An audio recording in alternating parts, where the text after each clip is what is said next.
صحیح بخاری حدیث نمبر 89۔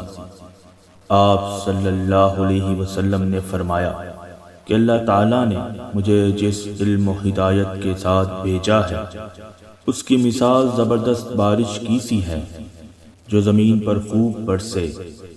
بعض زمین جو صاف ہوتی ہے وہ پانی کو پی لیتی ہے اور بہت بہت سبزہ اور گھاس اگاتی ہیں، اور بعض زمین جو سخت ہوتی ہیں وہ پانی کو روک لیتی ہیں۔ اس سے اللہ تعالیٰ لوگوں کو فائدہ پہنچاتا ہے، وہ اس سے سیراب ہوتے ہیں اور سیراب کرتے ہیں۔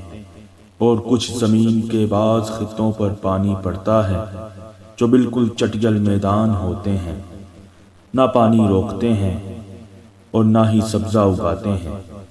تو یہ اس شخص کی مثال ہے جو دین میں سمجھ پیدا کرے اور نفع دے اس کو وہ چیز جس کے ساتھ میں مبعوث کیا گیا ہوں۔